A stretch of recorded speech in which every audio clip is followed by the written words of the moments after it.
So, hey everyone. So, one of our board members, Serena, she's had car trouble getting here, so she's delayed and she may pop on late, and just letting you know that's something that will likely happen.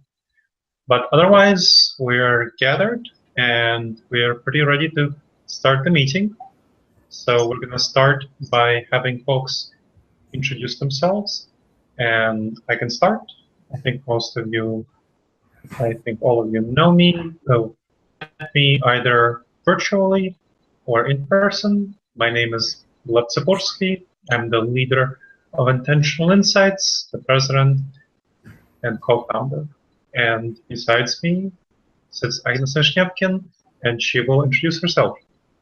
Hi everyone, I'm Agnes Vishnevkin. I'm the fellow co-founder with Gleb of Intentional Insights, and also married, and very excited that you all can join us today, and happy to see many new faces.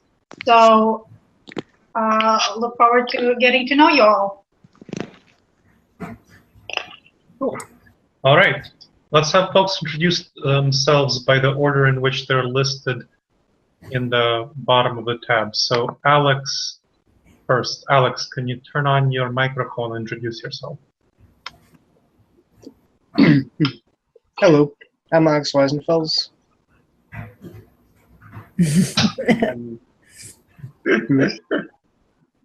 Okay. Let's see. Maybe like how long you've been involved, or kind of like anything you're working on, or you're interested in specifically? I've been involved with Intentional Insights for about a year now, give or take. And I'm working on the informal coaching project, which is coming. It's happening. Excellent. And I'm also going to be helping out with the Rationality in Politics project as it is getting underway. Yep. And you're up to date for election to the board. So today is the board election day, and you're going to be up for that. So that's not a cool thing. All right. Let's move on to Bentley. Let's see. Hi, I'm Bentley Davis. I've been lurking around Gleb and seeing the other thing that Intentional Insights is doing just for maybe a month or two now. I am a founder of a decision tool called Settleit.org, and just trying to explore the space and see what else is going on, and looking for collaboration and making sure I'm not duplicating any other work by any other people who want to build on it. So look forward to seeing how I can help. Excellent. And can you chat the name of your tool into the window so folks can check it out when they're interested? Thanks. Yeah, will do. Great. Right. Elaine, you're up. Yes, hi. Can you hear me? Yes. Yes. Very perfect. Well, I'm Elaine Apple. I heard about this, I don't know, a couple of weeks ago or so, and it's very interesting. I heard about it from a free thought group, which I organize, and I'm sort of the assistant director, but do most of the organizing, and I'd like to get people involved in things. I live in the South in the Bible Belt. We actually have quite a large group of non-believers. My other background is that I overcame an addiction problem with a program called Smart Recovery, and they use cognitive behavioral therapy. They use the Albert Ellis rational emotive therapy. So this is very interesting, and I think a lot of the things really enhance and could improve, and even myself personally. So I'm just kind of sorting out what I want to do and how I want to get involved, and so I'm happy to be here. Happy to have you too, Elaine. And welcome. Yeah, thank you. Thank you for sharing. Okay, moving on to Pete. Mute. Okay, well, nice to meet everybody. My name is Peter Livingstone. I've been involved with Intentional Insights now for going on a year, and some of my interests are kind of on the behavioral economics and financial decision-making side. I'd like to say I spent a career making bad decisions, and now that I'm older, I'm kind of involved with decision science and learning about making better decisions and rationality, and that's kind of all. When I discovered Intentional Insights, I thought, wow, this is kind of goes hand in hand with some of my interests now. Thank you, Pete. Okay. Let's see, moving on to Renee. Hi there, my name is Renee Treisler, and I am by profession a registered nurse with a focus on holistic health. And I am brand new to the group. This is my first foray, just met Gleb online about a week or so ago. I'm also a beginning political activist because of the current political situation, and I find untenable. And absolutely looking at how we can bring rational thought back to discussions, even discussions just with my family, with my friends, with my neighbors. You know, there's just so much hate that there isn't really an ability at this point to have a thoughtful conversation or a thoughtful debate about the topics, because it just kind of devolves into name calling, and want to see how we can get past that. Excellent. Great, thank you, Renee. I'm glad that you're getting involved. All right, and moving on, last but not least, Terry. Hi, can you hear me? Yes, we can hear you. Yeah. Okay, my name is Terry Johnston, and I've always been a political activist since the 70s, fighting for everybody's rights, and I want to continue to do that the right way. Maybe we're doing something wrong because we're not getting to where we should be. So I've never been involved in a group like this. I want to listen and I want to learn. That's what I really would like to do. As a profession, I take care of Alzheimer's patients. That's my profession. But in the meantime, I really want to get involved in politics and get this thing straightened out once and for all. All right. Thank you, Terry, for getting involved. Welcome. Thank you. All right. Great. So, Mute. yes. Just want to make sure that our muted folks aren't speaking. Yes. Okay. Excellent.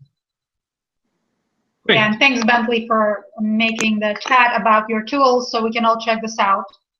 And also the recording of this call will be available online in a few days, available for everyone, and also can make it as well. So the first part of the meeting will be us sharing about recent developments that Intentional Insights produced. So various forms of content, various activities that we've been focusing on.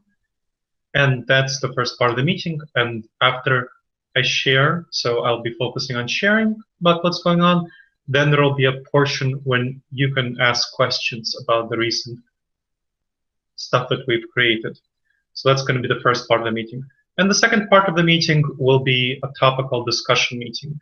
And what we will focus on in this part of the meeting will be what you perceive are as the needs of people who we want to be addressing. So especially for the Rational Politics Project, but in other areas as well. But I want to focus a little bit more on the Rational Politics Project. So what are the problems that you see that we can be addressing, and doing a little bit of brainstorming about how to address those in the most effective manner. So that's two portions of the meeting. Okay.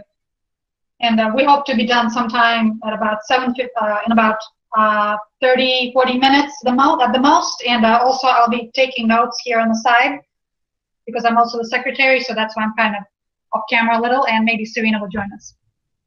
All right. So Agnes will be reading out various activities. We have a program list of stuff that we do. She'll be reading out various prompts, and I'll be sharing about the various developments. So on the programming report first, we check in on the collaborations that Intentional Insights has with different groups and organizations. Many of these have been going on for already about a year and a half or two, with the different topics that we've been working on during the time since we got started up. Cool.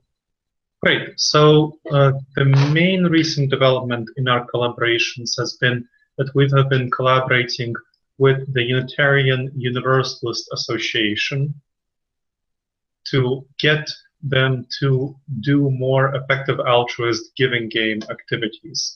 And this is a giving game activity is a structured activity where people get together and each is given $10 to donate to a specific charity that's discussed at the meeting, so one of several charities, and they choose which charity to donate the $10 to. So it's a very good method of actually comparing and thinking through the charities, and helps people make an informed decision.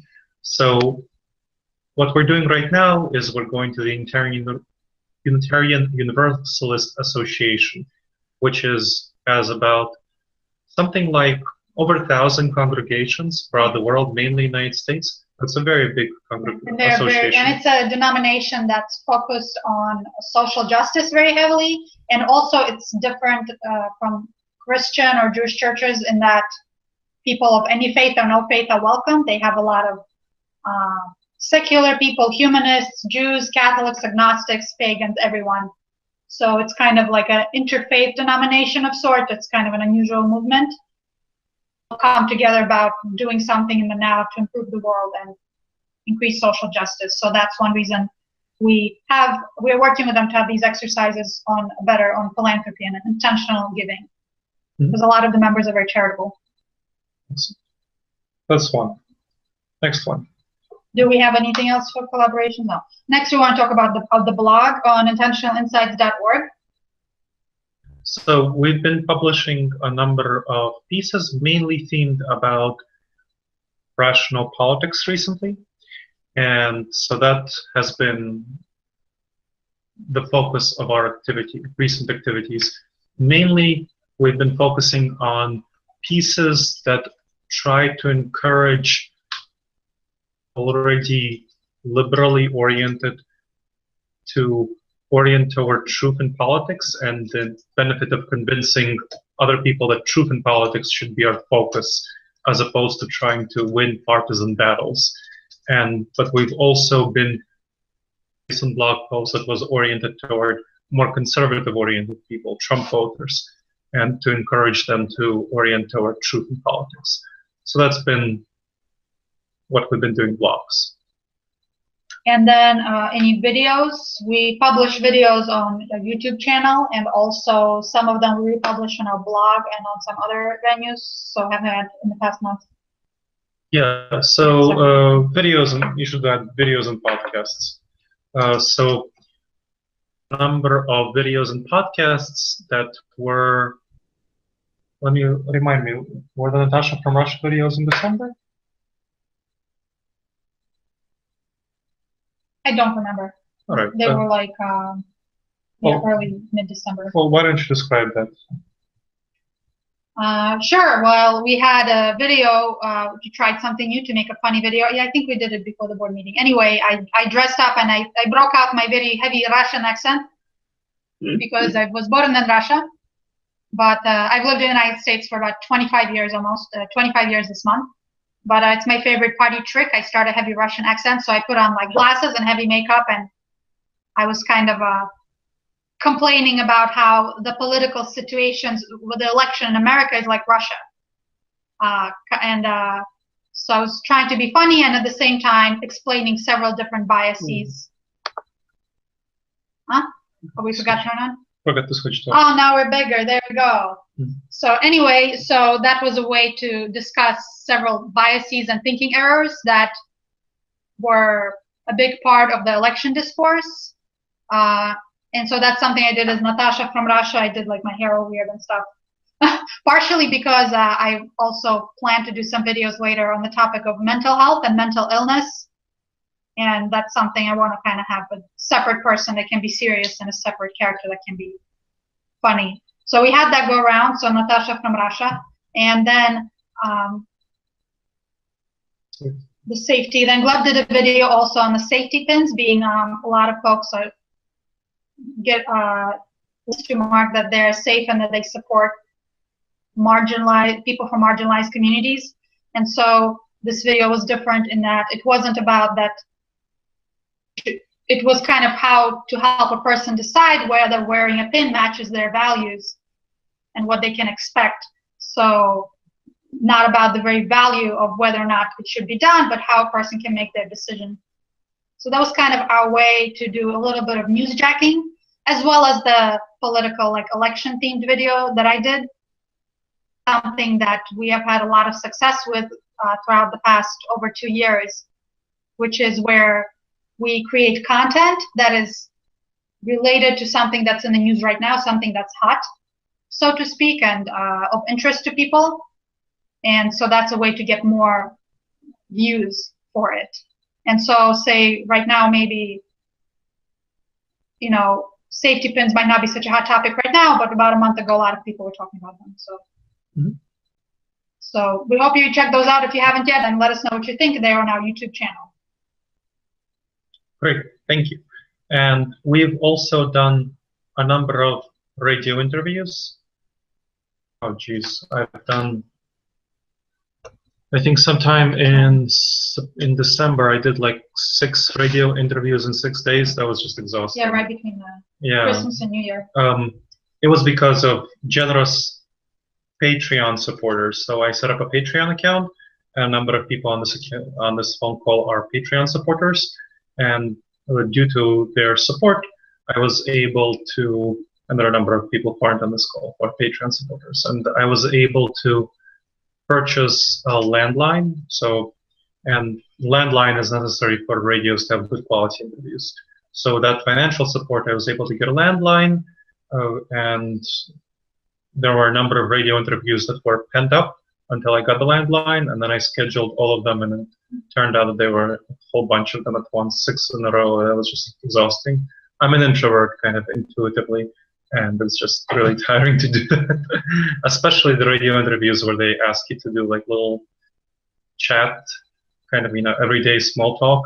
I much prefer kind of the Larry King style interviews where it's just like, oh, question, answer, not like chat, late night talk show, humor thing. Anyway, that was a thing. So we did like a whole bunch of those. Some of those we were able to get links for, and we posted, the reason I'm talking about videos and podcasts, we're posted them on our video, which is on our YouTube, so you can check that out. So YouTube at Intentional Insights. We also posted them on our podcast, so which is on Spreaker, Intentional Insights, and it's also on iTunes at Intentional Insights. So we posted a whole bunch of them there. So I think there were something like probably 10 interviews, and probably about half of them were posted, because half of the places didn't send us the link. So maybe they'll send to us later, maybe not. But so that's just how it goes. So that's the yes.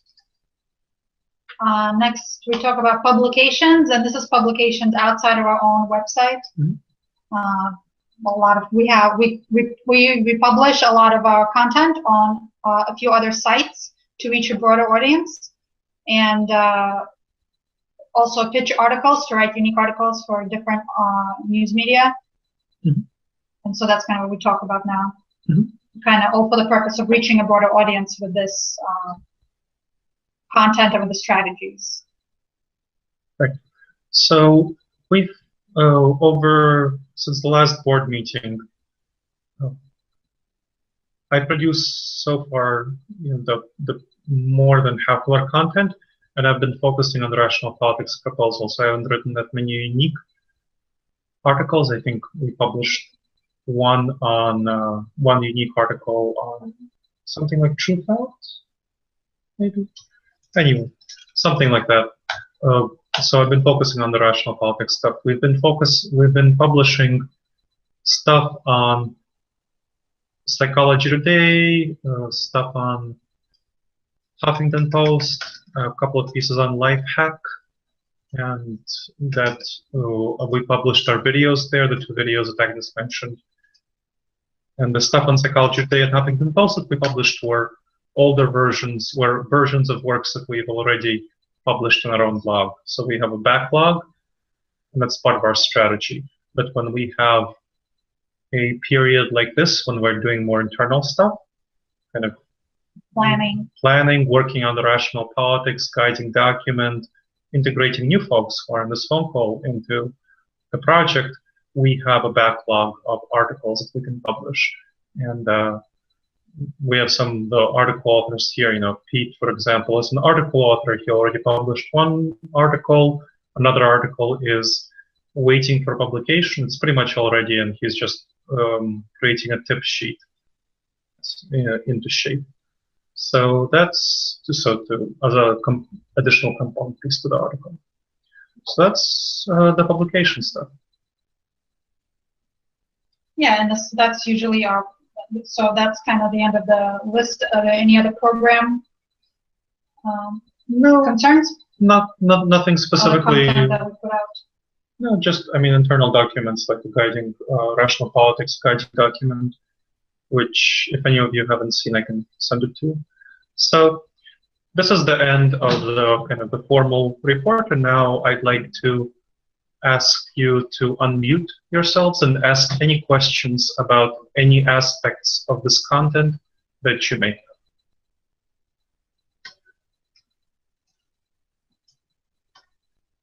So you can type in the chat if you want to make a comment or if you have a question. Yes, Elaine, do you have a question? No. Okay, I saw that you unmuted yourself. So, Pete, do you have a question? Yeah, I just wanted to ask, I was really impressed with the guiding document for the rational politics, and just wondering if you had any metrics on how, on the viewership of it, you know, how widespread it was, anything like that. The document? Yeah.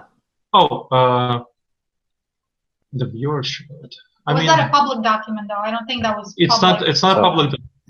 Yeah, it's not a public document. So the document itself is meant for internal consumption, and it's meant to be shared by networks and word of mouth, kind of, so to be shared with people who already have some familiarity with the project. It's not meant to be broadly published.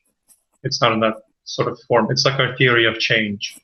It's not that. It's not a document that's meant for broad publication. It's not written to be engaging. It's written to be convincing for people who are interested in the project itself. Yeah. Yeah, and also so we know. I think this is something that came up at the last board meeting. I think Peter, you brought it up, if I'm not mistaken. That Yeah. to have a document so that we kind of know what falls under the rational politics, that project they want to be working on. Mm-hmm. So it's kind of like the mission of the project as opposed to like the mission of the whole organization. Mm-hmm. And so when we work on the politics topic, what does it mean? So that's kind of, so that also it can guide our creation of future content, blogs, videos, everything like that, podcasts, so that we can kind of know how to make sure we're meeting our goal. Yeah. Okay. Yeah, I understand. And I guess kind of deeper what I was trying to get at was, since you really kind of seem like we're developing traction in the rational politics area, have we increased either membership, you know, any real significant change since the shift toward rational politics, or the emphasis on rational politics? That's a good question. Sure. Yes, so I can handle that. Yes, we've definitely had an increase in membership of new people who are getting involved. We see some of them on this phone call. You know, I think most of the people on this phone call haven't been here on this phone call previously, kind of on the board meeting. So Bentley, Elaine, Herb, who just joined, Terry, Renee haven't been here.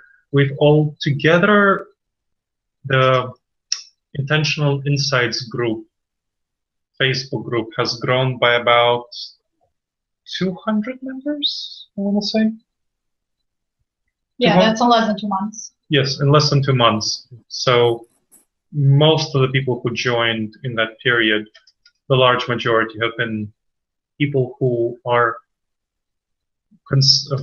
focused on the Rational Politics Project and who understand and recognize that this is a huge danger facing us, and that this is something that we need to do something about in an unusual way. That it's not that we can't respond in a typical way to a typical election. I think Terry phrased it really well when she described, like, I was doing, this activism since 1970s and stuff is not working, and the Rational Politics Project is meant to do things in a different way and not do things in a typical way. So would you say there's been a pretty significant increase in participation or membership of that 200? That's quite a bit more than previous months, I take it.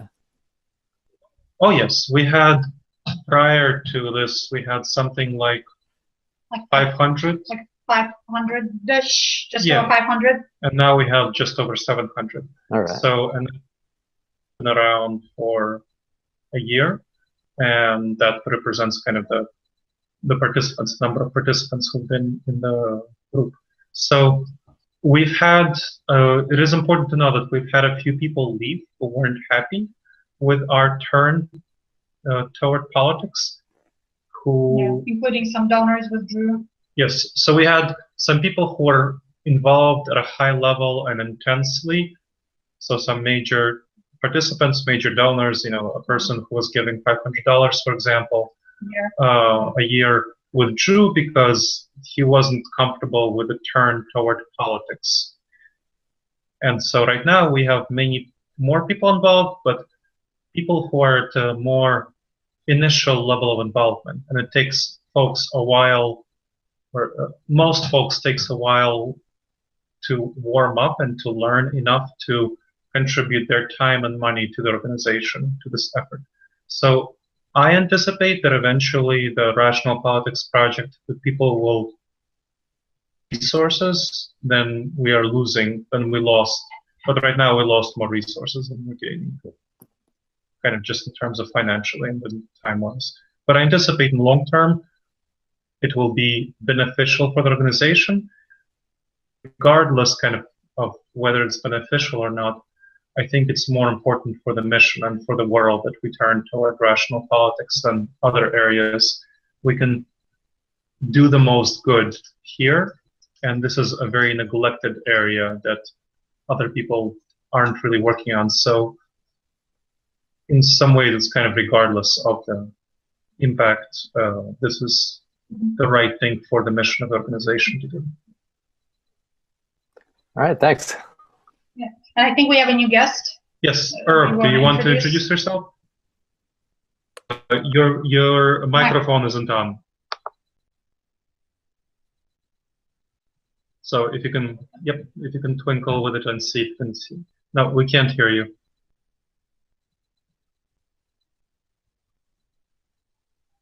Not yet.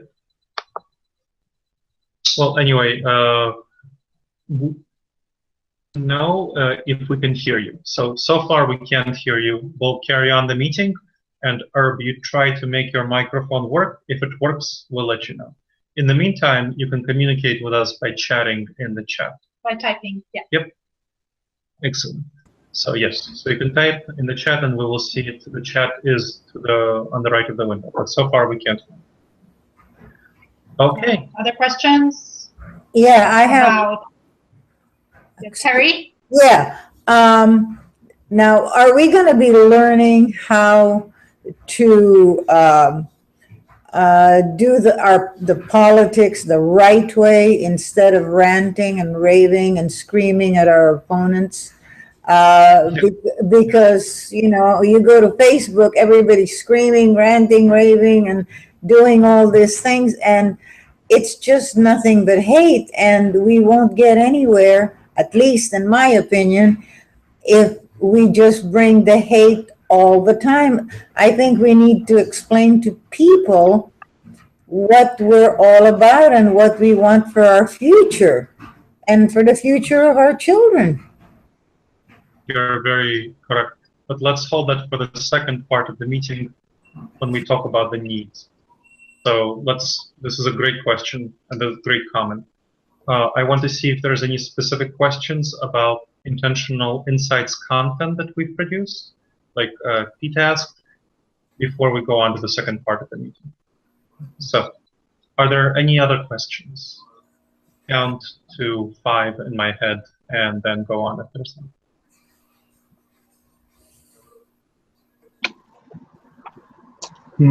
Yes, just to get a sense of the scope here, about how many people do we have who are contributing content?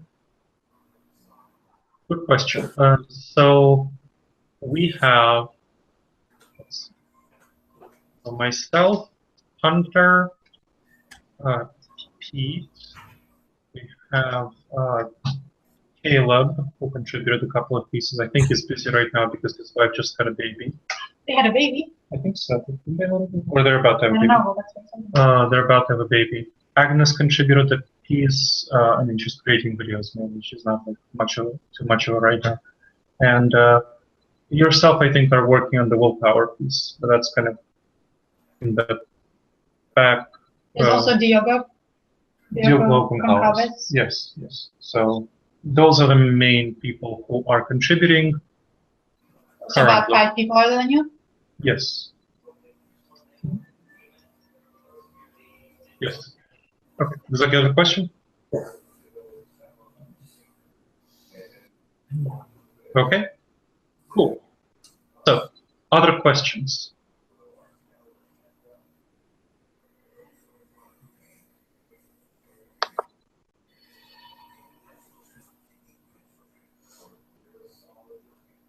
All right. Great. And Herb commented that he's concerned that the vast majority of Americans don't consume news on a regular basis. And this is a good segue to the second part of the conversation. So the first part was about what Intentional Insights did over the last, since the last board meeting. So that was a month. Now we want to talk about what the needs are and what we should focus on. And so I want to first address Terry's comment on the Americans arguing with each other. Alex, I know that you've been working a lot and thinking a lot about how to communicate with people effectively. I wonder if that's something that you might speak to. And I know, and talk about how we will also address that in the coaching project and also on content. I think you and I talked about you creating some content around that topic as well, how to communicate effectively. So, over to you, Alex. Thanks, Gleb. Let's see. For the helping people to communicate with each other, I know we have at least a couple of articles already on the Intentional Insights website about collaborative truth-seeking, which is the process that we would be applying to get people to acknowledge that they don't just want to have a zero-sum game, that they are trying to work towards a solution that works for everyone. And so it doesn't benefit anyone if they are not listening or not at least taking into account how other people feel, how they see things, just the various perspectives. So, because you have to start with where did they get that idea, and you have to ask yourself, where did you get your ideas? And so as you learn more about what everyone's paradigms are, then you can start working back, how did they start to diverge, and how would we know from that point where we should go from here? Well, that's why education is important. Right. Alex, can you also comment on how we plan to, or you plan to integrate this into the coaching project? Because I know that's one of the things that you and I talked about around coaching people about how to have healthy political conversations. Yeah, and also say a little bit more about what this project is for all these new folks that might be very interested.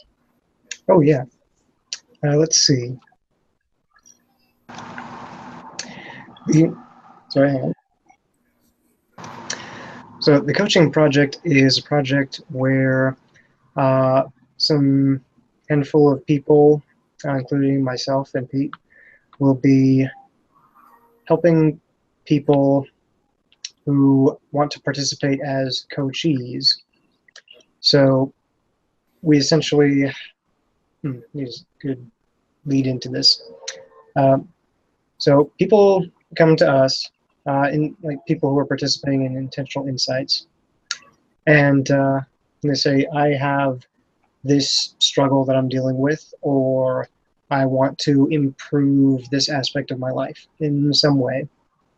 And so we say, this person would be well equipped to give you a place to start and help you get pointed in the right direction for improving this aspect of your life. So that can include having political conversations, because we can set people up with, like, we don't have to know all the answers. We can just say, here's some research that you might want to look into. We have regular calls with people to hold them accountable and to see how well they're progressing. And in the case of political conversations, it will probably involve the collaborative truth-seeking and practicing that, where the first step would be listen and learn as much as you can about what someone else believes. Don't try and contradict them, or rather just ask questions until you think you understand it well enough, and then paraphrase it back to them so that they know that you were paying attention and understand it. And then you can start asking questions about, well, how could this make sense? You know, this is how I see it, something like that. And I think the first step not only helps people ask good questions and actually make points that apply to someone else's perspective, so people don't talk past each other. It also puts them at ease, because they aren't trying to be defensive. They don't think that if they show any sort of vulnerability or uncertainty that they're going to be attacked. So they get a lot more confident in exploring their beliefs. Mm-hmm. Does that answer your question? Thank you. Thanks. Sounds like a coaching project will be a great resource to help us talk about politics better, and to also areas of communication in our life with others. And there's a comment from Herb. Listening to others without emotional reaction seems to be a massive problem. It seems that media tends to perpetrate this. Very good points, Alex.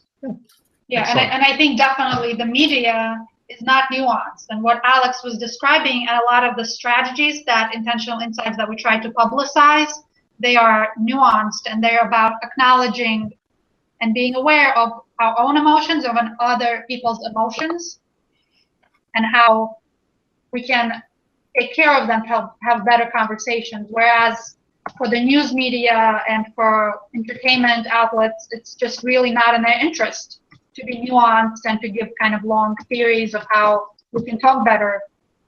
So I think that's why in our culture it's really easy to fall into kind of repeating what we believe, what people believe, and screaming at each other and that kind of stuff without getting to a point of agreement. And that's not something we're going to see, I think, modeled on TV or on talk radio or on late night shows. So that's why I think it's kind of, we don't have as many opportunities to learn how to do it, and it's not so easy, it's not modeled. So that's a great comment from Urban. And thanks, Alex, for that was a good description. Hi, this is I want to agree that. I'm sorry. Hey, yes, just wanted to comment that that's something we're actually trying to model on talk radio.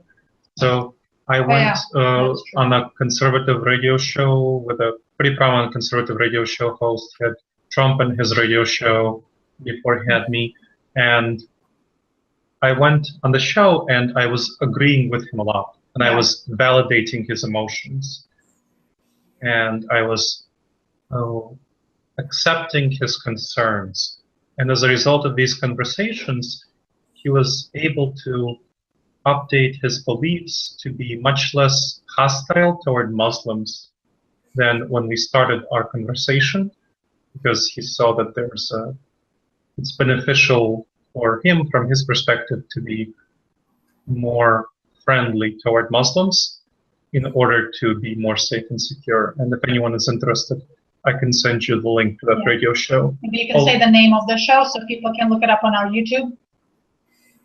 WLW? Yes, 700 WLW.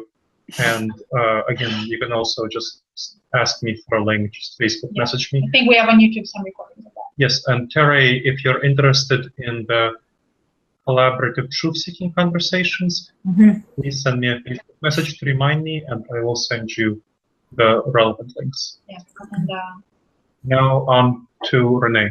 Yes, thank you, Gleb. What I'm very much interested in the rational thought for politics, because what I'm doing now is everything from calling and talking to congressional offices, and oftentimes you're speaking to a staff person, or even at rallies. But you have such a better chance of when you talk to somebody that you are rational, and rather than screaming, and you kind of are very polite to them as well. You allow them to speak, you listen with intention to their conversation, to their points, you validate that yes, they feel that way, and then you very rationally give your points. You're not arguing at all, and you also thank them for their time and their attention. And that goes a whole lot further than any yelling and shouting. That you just to de-escalate the situation, have a rational conversation with somebody. That's how we're going to get a lot more accomplished. Not only in this country with the political situation the way it is, but just around the world where everybody's just on a hair trigger. That's a very wise comment, Renee, and I very much agree that I think you're doing it very much the right way and helping people feel heard and validated. And I wish people of all political stripes were engaging in discourse in the way that you described.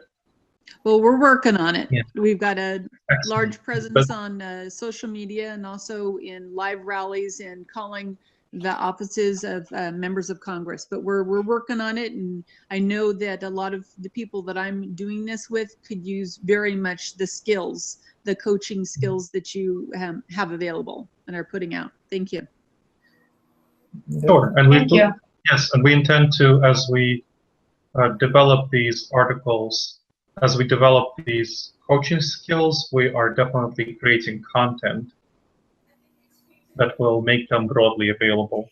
So Good. in the form of articles. And sending some colleagues your way. I've already started doing that, so thank you. Terrific. Great Wonderful. to hear it. Did someone else just join us? Yes, well, Kelly joined us. Kelly, do you want to introduce yourself? Because, yes. I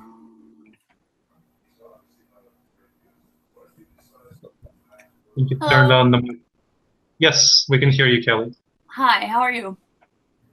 Good. Awesome. My name is Kelly Strateski. I'm an artist in New York City. I work on many projects simultaneously. And that's pretty much my summary for now. Please ask me if you have any direct questions.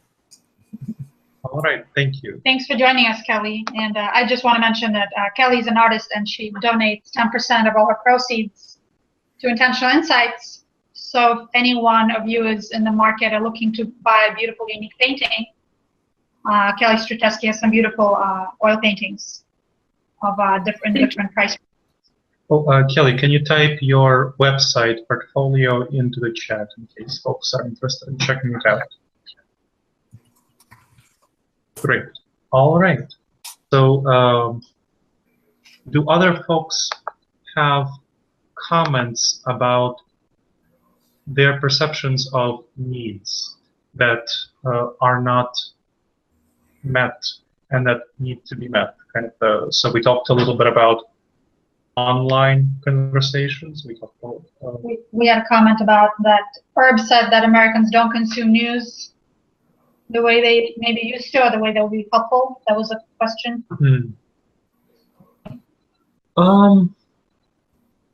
I'm more concerned about people consuming their own news in terms of the fake news.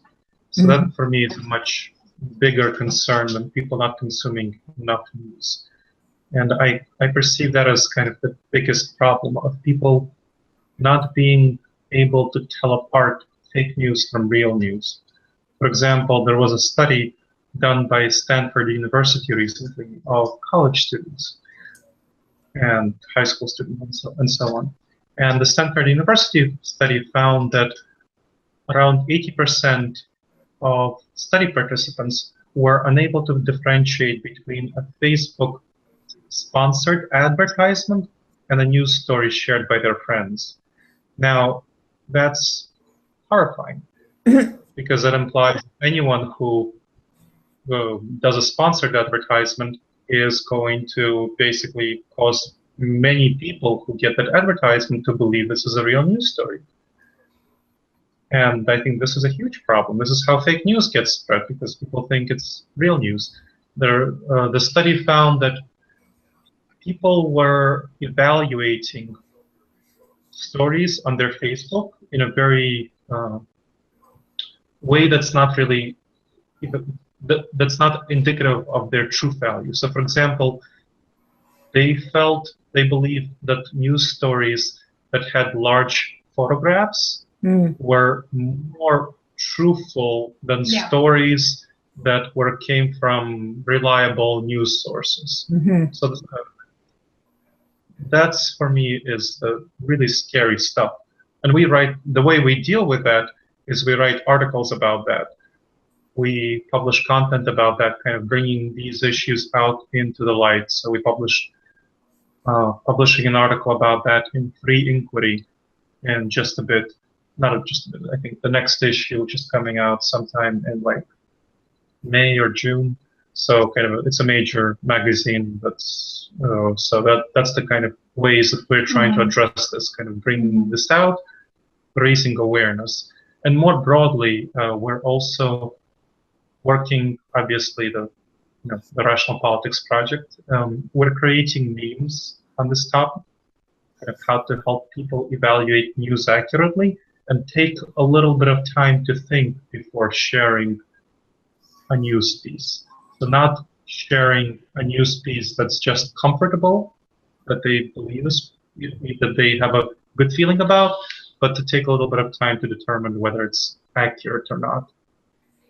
So take the time to consider and face check. Stated that Facebook and other social sites disseminate what the majority believes is news. Yes, and as we have learned from the Trump campaign, it is simple to highlight target messages. Indeed. So that's kind of the danger. Yeah, and the targeting of messages, there have been studies done that depending on, for example, if I'm on Facebook and it's very easy to get news there, which is kind of why we talk about it, especially for younger people. And so depending on my circle of friends and my political beliefs, the articles that pop up for me could be completely different from something that other people see. So if someone is more conservative or libertarian or whatever. And so if we are not making an effort to look for other news, we're going to think that they're totally different realities.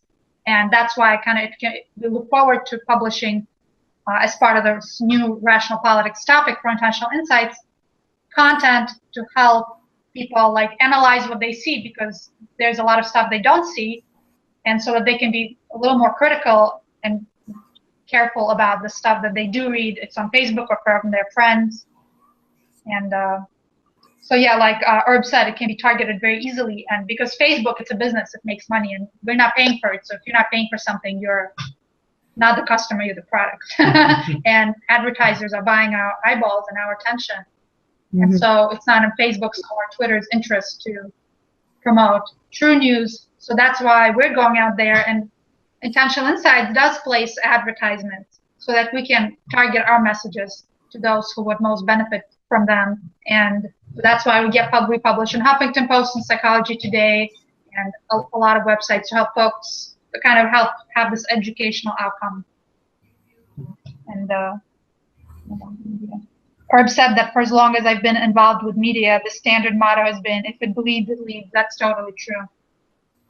It's true, but I want to address that. I think we've seen a very big undermining of traditional media by Trump and by other politicians.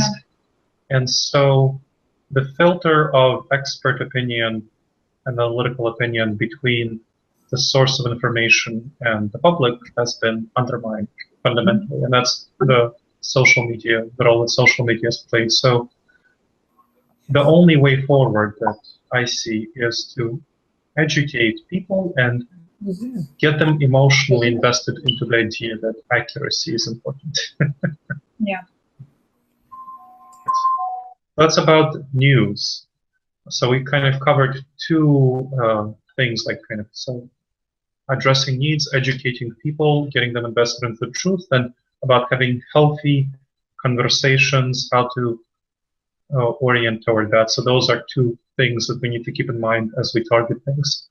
Anything else major that you think we should be targeting?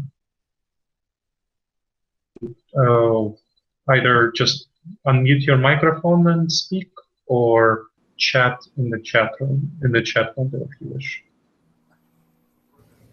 We'll be wrapping up. Yeah.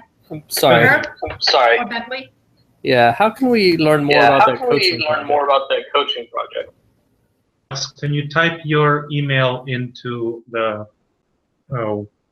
chat, and Bentley can get in touch with you there, and I'll also connect it to you on Facebook. And also the Intentional Insights Insiders Facebook group is a very good way, is one of other good ways to stay up to date on projects that are happening. In addition, there's an email Gleb sends out about every 2 or 3 weeks, quarters of Intentional Insights, folks like you who are getting involved, who have been involved. So it's kind of an internal newsletter. And we can have, I don't know, Gleb, if you have a link so people can sign up to that if they haven't already. That gets shared. So the informal coaching project, it's still being planned.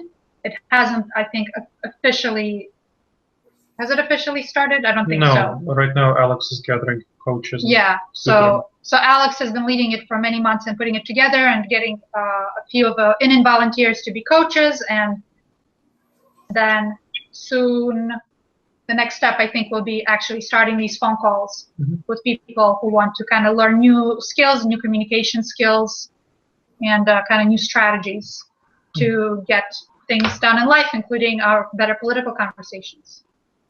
So do you have a link there? Yeah, I actually just asked people to, if you didn't get the Insider's email 2 days ago? Yeah, like 2 days ago. Yeah, better. Yeah, if you just give your email. Yeah, just we'll add you. Easier. Yeah, just give your email in the chat, and then I'll add you into the project. And if you're, yeah, so that's probably going to be the easiest thing. I'll add you to the Insider's email list. All right, thank you, Bentley. Other questions before we wrap up? So we have time for one more question.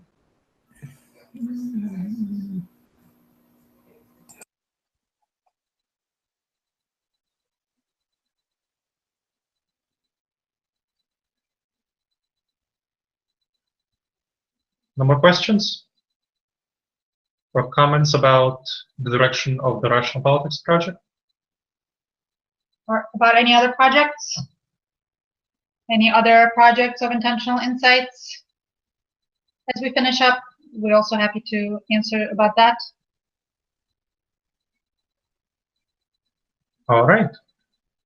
I'll count to 5 to 5 in my head in case there are any shy people who introverts. This is, something as a college professor I know well. People take time to think, so I'll count to 5.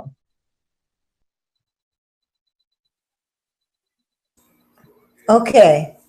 I have a question. Okay, Carrie? Yes.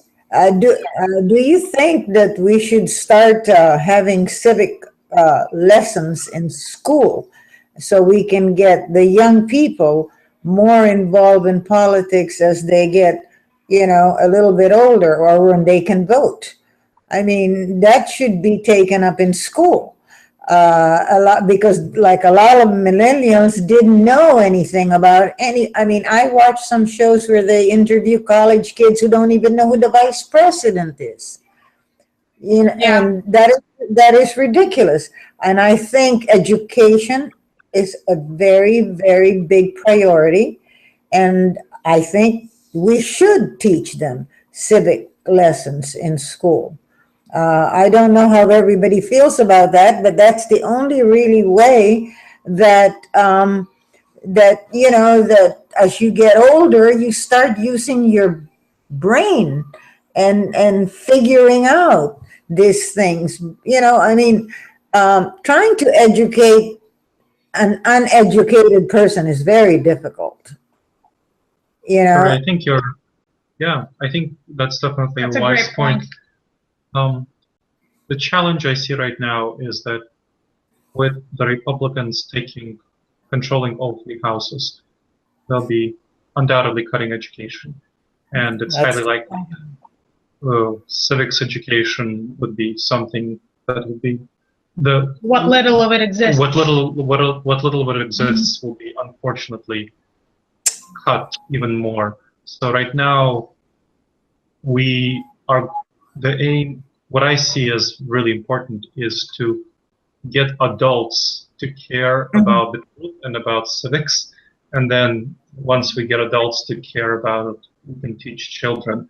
But, while I would love for there to be civics education in schools, it will not come. We just have to be realistic. It will not come unless you get this idea spread among adults. Yeah. Okay. Yeah, no, just being realistic about it. I know. This is Yeah. Yeah, I know. Yeah, speaking of education, I am a naturalized citizen. Like, as I mentioned, I was born in another country. So the test that you have to take to become a citizen, it's a pretty simple test. They ask you 10 questions from a list of 100 questions. Yeah, but you have to read a big book. I think very many Americans would not do very well on that test. I know. So, Yep. yeah. Yeah, So- I agree. It's a problem, but it's one that this is not the right focus for it right now. The right focus for right now is to get adults to care about things. Yeah, and then since spread the also adults are influencing the discussions that the younger people are hearing Mhm. and setting the tone. So hopefully that is something we can address. And it's not out of the question that in the long term, intentional insights, that we would get involved with that as we get bigger. But right now we're still quite a small organization, and our budget is just in the dollars, and we're all volunteer organizations. So hopefully over time, as we grow, we can consider taking that on and kind of working through the educational, the public school system. We'd love to do that in the future. Absolutely. All right. Cool. Well, this was a really great conversation, folks. And thank you all for being involved. Again, type your emails into the chat if you're not on the Insiders email list. Bentley and Alex, I have a mental note to get the 2 of you together. I think, Alex, you and Kelly are already connected on Facebook. Good. So then I will connect Bentley and Alex. And if anyone else wishes to get connected, just type into the chat note and we will get you connected. Thank you so much. This was really great. Thanks so much for everyone, and look forward to it. Thanks for taking your time to attend. Have a good day. All right. Thank you. Thank you. Thank you very much. Thank you. Thanks. Bye, Thank you. everybody. Bye. Have a good night. Good night. Good night.